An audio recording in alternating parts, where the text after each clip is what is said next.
today I'm going to do a really, really good roast. But instead of sort of like, I'm going to do a great chicken, yeah? But instead of sort of with a typical roast, bigging up the legs of lamb and the roasting joints, I'm going to be like bigging up the vegetables, yeah? And cooking them with lovely herbs, doing them all separately, so they're real, real special. So I'm at the market, stuff's looking pretty good. I'm going to check it out.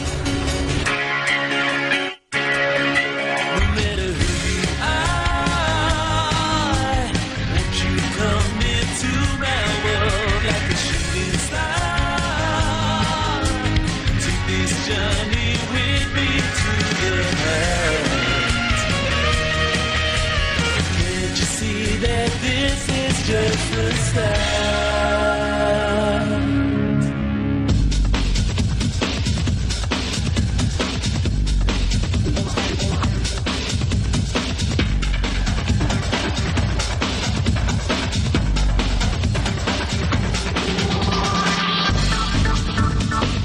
Hello, Tiger. Hi, darling, how are you? Yeah, you all right, mate? Yes, thanks. What's the occasion? There's no occasion, really. I'm sick of the sight of my builders, so I've done them a little sort of deal. I'm cooking them a nice little lunch. Yeah. And hopefully they'll get their job finished and go away and leave me in peace. I'm doing some nice things with vegetables today. Yeah. Doing different herbs for each vegetables. In actual fact, while you're there, I'm going to go and get some thyme and some rosemary. Yeah, no, What are you cooking for?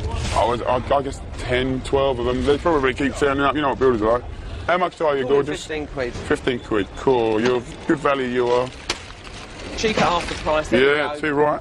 And Enjoy the best service in London as well, isn't it? Yeah. Much love.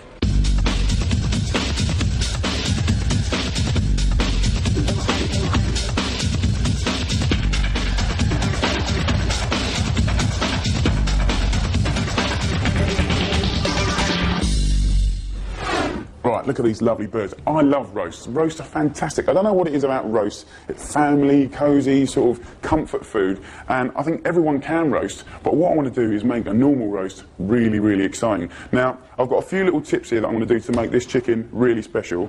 And what I've got here is some potatoes parboiling. I've got some parsnips parboiling. I've got 3 lemons in there. I'll tell you about those in a sec. And I've got some carrots just scrubbed. And what I want to do is today, I'm going to make a beautiful roast, don't get me wrong, right? But I'm going to do some fantastic vegetables. And it's not going to just be boiled vegetables, it's going to be really exciting. So I've got cumin here, which is sort of a little bit weird to go with carrots. But one little pinch of that, and just bring it to the boil. And all that spiciness comes out of that spice and makes the carrots really nice, because the carrots are kind of sweet. Now, I'm kind of doing a kind of French-style carrots with about 2 tablespoons of sugar. And it's like, that just gives it that little sweetness that it's kind of, it's really just not for the carrots, but it's also, it's more for the water to flavour the carrots, if you know what I mean. So I've got the cumin, I've got some sugar, I want a nice pinch of salt, and I'm going to put some butter in, just a nice sort of knob of butter, like that. And you've got to imagine that sort of cooking. We're going to bring that to the boil, and the butter, the spices, the salt and the sugar, that's going to cook into the carrots and make every single one of those mouthfuls really, really nice. So what I'm going to do first is I've got some rosemary here, and I'm just going to put this into some boiling water. Now, the reason I do that, you could just do it at home with a kettle, just pour it over, yeah? But what I found out is if you don't do that to herbs, like, it's just kind of slightly rosemary, you know, sort of the flavour's kind of subtle. But if you put it in the boiling water, it smells completely different. So what I'm going to do is increase that flavour again, right? Because that completely changes. It's a really good tip, yeah. Especially if the thing is, like, I think what's really nice, exciting about cooking is, like, we do roasts in England, right, on Sundays and stuff like that. But if these things like putting the rosemary in the boiling water, right? Next time you feed it to your fella or your girlfriend or your mother-in-law, she's going to be like, my God, it's fantastic. And it's all these little tips, right? So I've got the rosemary in there. I've got some garlic, just a whole clove, don't bother peeling them. And I've got a lemon, and I'm going to peel a lemon with a vegetable peeler. And like, the skin's really nice and fragrant. And what we've got here is a fantastic combination of flavours that will be good, not just on chicken, but on pork and fish and stuff like that. A little pinch of salt, and just bash the living daylights out of it. Basically, you can smell it. Absolutely fantastic.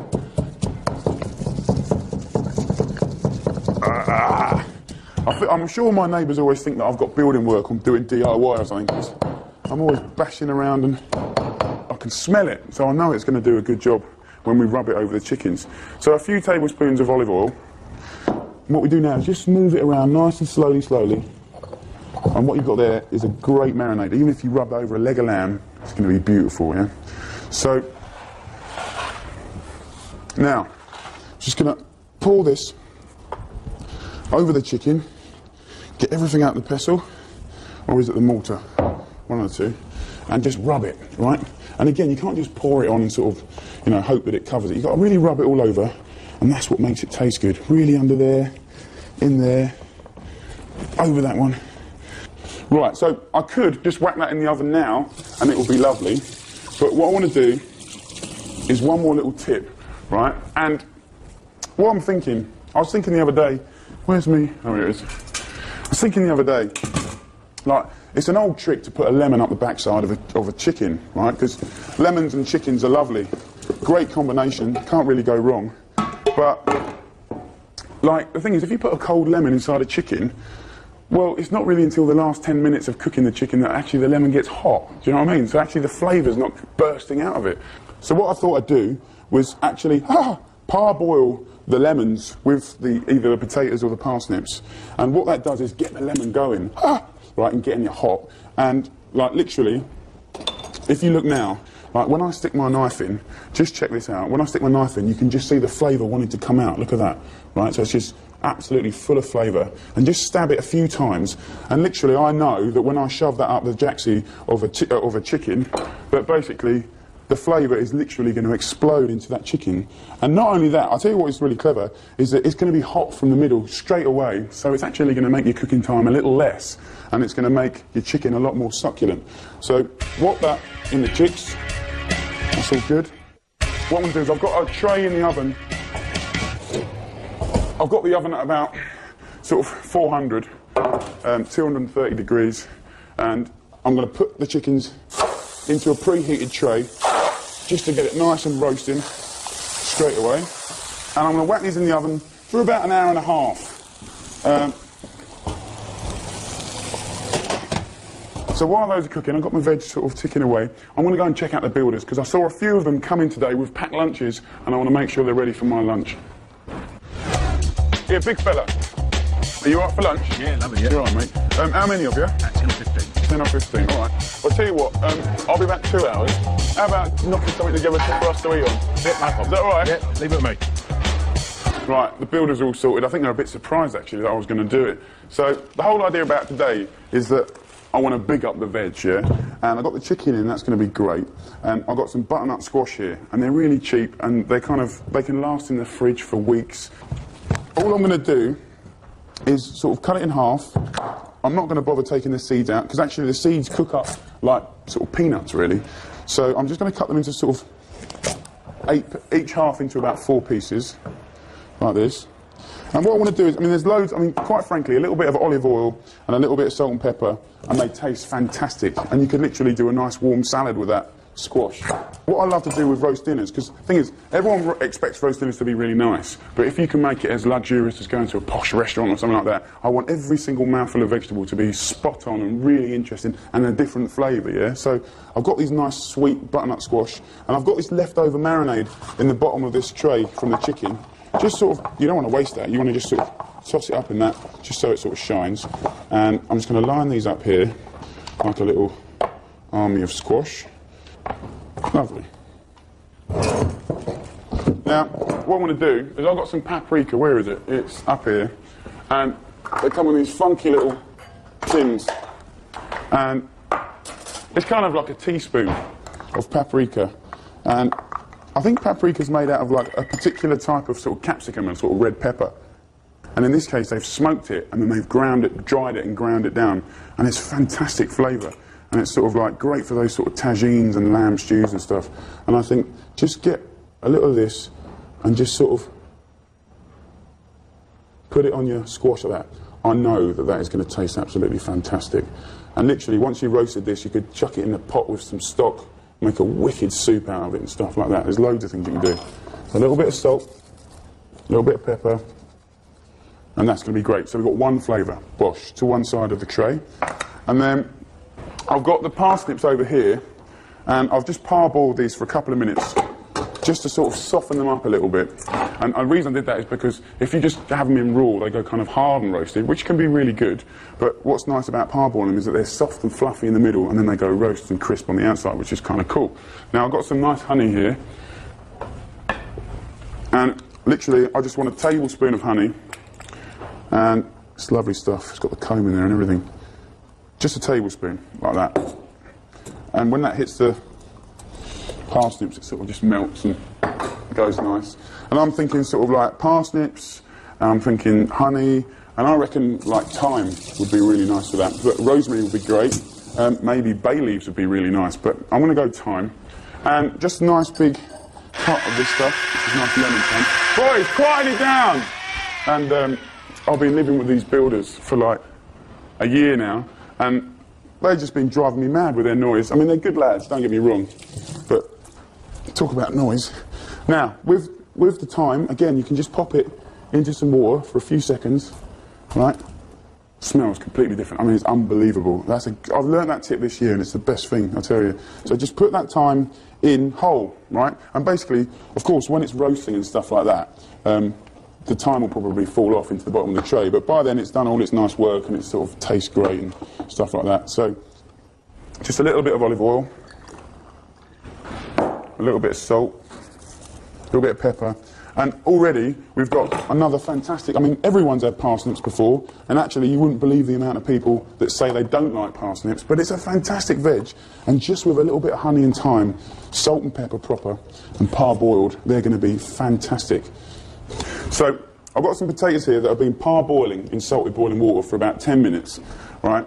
If you parboil them, they get soft and fluffy, and then when you roast them, they go really crispy, and obviously when you get crispy and soft, they're superb. So what I'm going to do is I'm going to put these veggies in the oven, and by now, this chicken's not cooked yet, but they've had half an hour, and they're just starting to colour. And what I want to do is get your chicken, right, pick it up. I just want to put it in here for 2 seconds. Put it on a board or a tray. Go on, my mate. Just for 2 seconds. And if you look in the bottom of this tray, there's all this fantastic chicken flavoured juice with all the herbs that have started to get going. And look at these potatoes now. See how they've gone kind of like opaque and sort of fluffy on the outside? That's what's going to crispen up, yeah? So I chuck them in there. And very often, sometimes, quite cooked potatoes are fantastic. Just give them a little jiggle around. Here we go. Then you can push the potatoes to the side. And I know that these are going to go nice and crispy.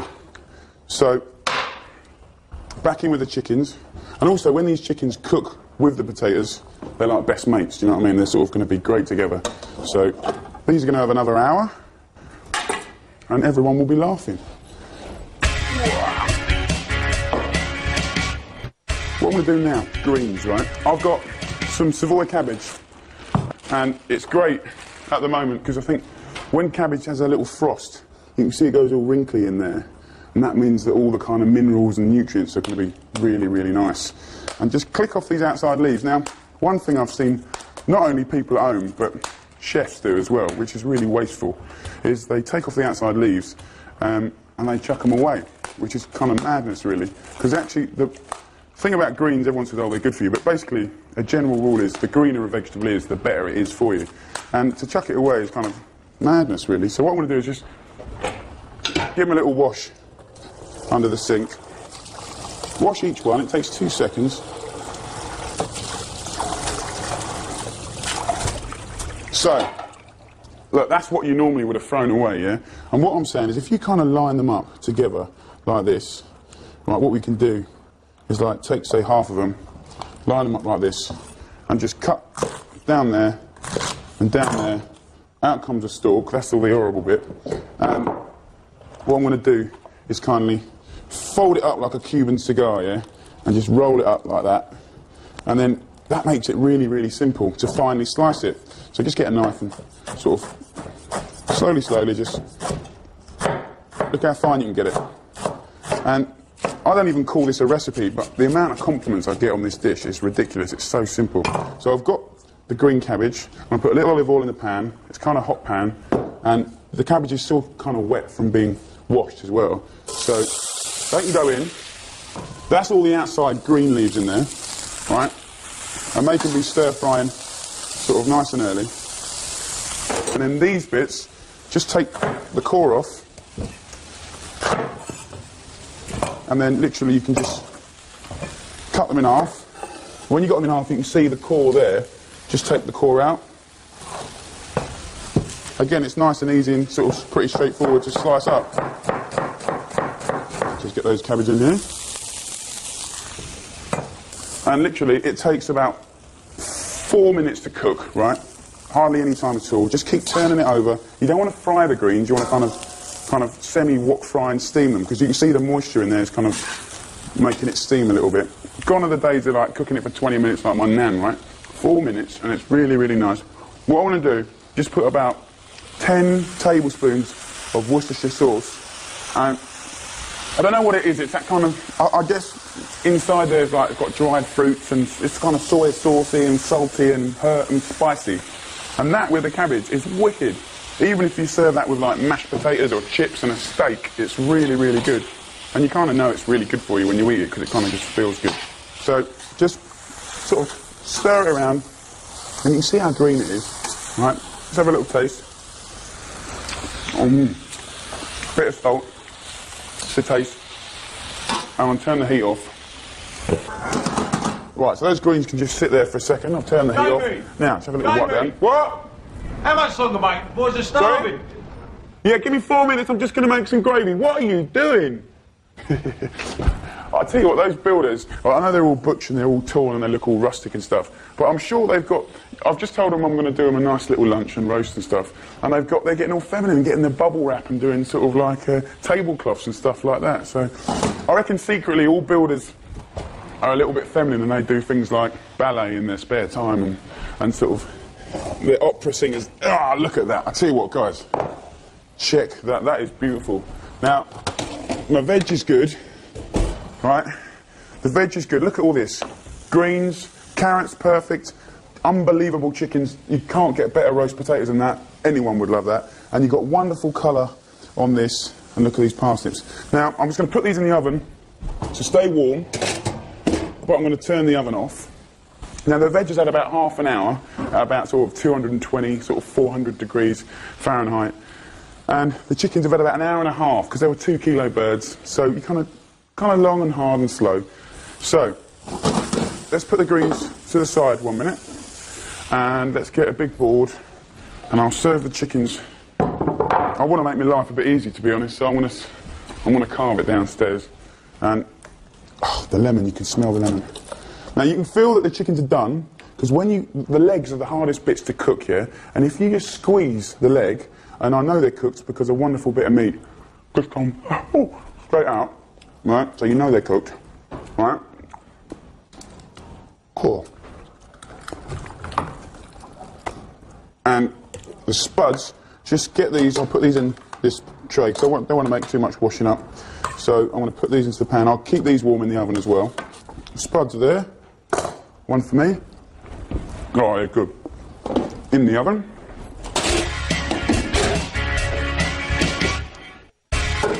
When you roast a bird, you get all that lovely goodness. And what I want to do is boil up this tray, right, and make gravy. Now, of course, like my missus, when she does gravy, she gets some gravy granules and she puts it in a pan and she boils it up. Fine. But if you want to kind of make a nice gravy, see these garlic cloves and stuff from the marinade, right? That's all flavour. All the herbs, it's all flavour. All this is like juice, potential gravy. And there's not really that much fat, to be honest, because it's all gone around the potatoes. And you can see there's a little bit of fat. And like, I'll get a fork, I'll show you. Ah, I was looking for you. Just squash, look at the garlic, just squash them. Right? And all that lovely, that is all sweet and that is all flavour. Mush everything up in the bottom of the pan. And as it's heating up, you can see the fat sort of splitting from the juice. Now, if there's a lot of fat, drain the whole load away. Just leave a couple of tablespoons in the tray. And then you just get yourself some flour. And just put a little bit of flour. And that's going to kind of give you a nice, slightly sort of thick gravy. Now at this point, you could put booze in, red wine, white wine. If you want to get posh, you could have a little bit of masala or, you know, stuff like that. Just put some water in.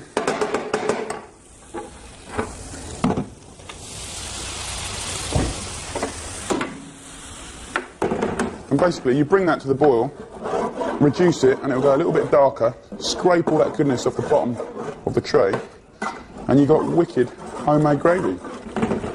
All I'm going to do now is let that simmer for like 5 minutes. Make sure it's the right consistency. Put it through a sieve into a jug.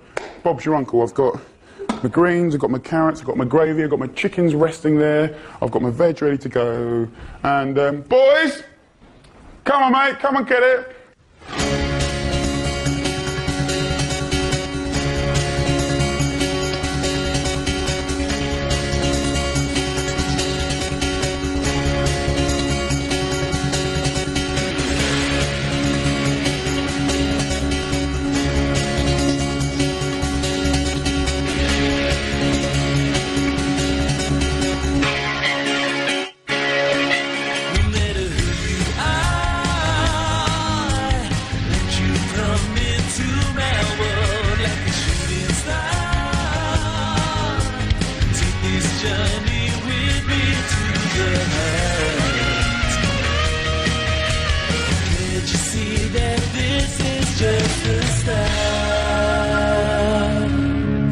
So boys, does this beat your normal burger takeaway? Oh, absolutely.